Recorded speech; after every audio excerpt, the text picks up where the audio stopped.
Game of the year 2009, one of the greatest games in history, with its amazing graphics that still hold up, its beautiful scenery and gameplay that inspired many games since.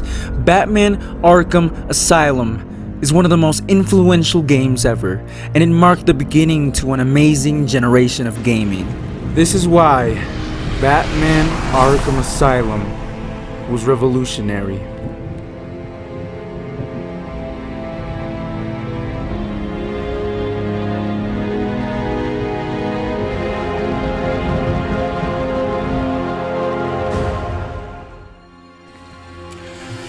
One of the things that make Arkham Asylum so special was its story that would later connect itself with the sequels, Easter eggs that would give backstory about the Asylum's past, making it so compelling to the viewers. The game starts off with Batman taking the Joker back to Arkham Asylum. However, something in Batman's gut told him something isn't right, as if he got caught on purpose.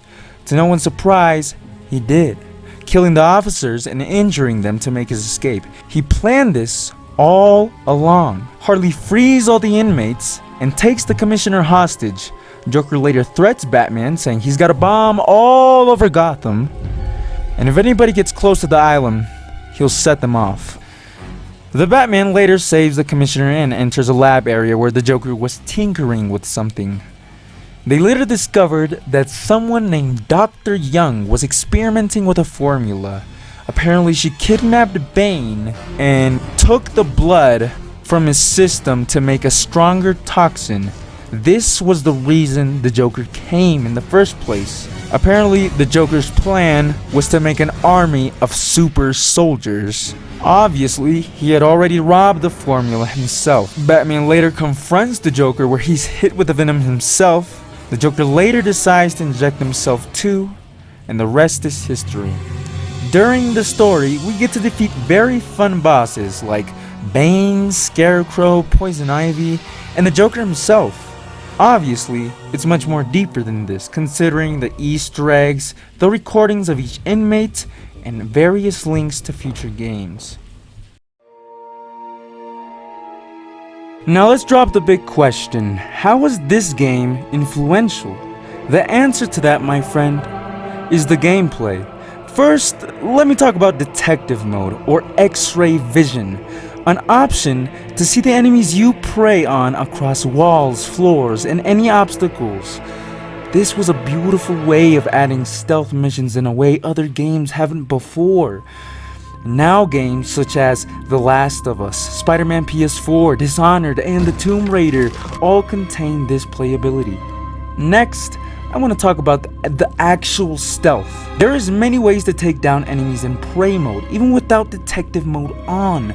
From taking them down through vents, to grabbing them from gargoyles. This playability gave the players the resources to come up with their own strategies.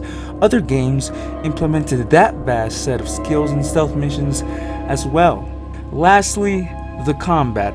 For its time, the combat was very smooth, and it still is. Being able to counter attacks and use your gadgets and anything at your disposal to win against your enemies was very beautiful considering the year this game came out. Arkham Asylum was without a doubt one of the more creepier games of the three, so much so I can make a good argument on why it is a horror game. The dilapidated walls, the endless corridors that feel like a labyrinth, the jump scares, the lunatics, and the offsetting environment surely has to do a lot with making it as tetric as possible. The soundtrack doesn't help either. They're more creepier and offsetting than the other games of the trilogy. It truly feels as if you are in an asylum where they keep the world's most dangerous inmates. Almost as if someone were to pop out at any moment, at any corner. The graphics at the time were next level and still hold up today.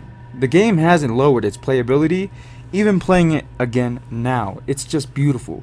And that, ladies and gentlemen, is why Batman Arkham Asylum was revolutionary. If you liked the video, please leave a like and subscribe. I do work hard on my videos, so a little bit of support would be very helpful. Thank you very much for watching the video, and I will see you all next time.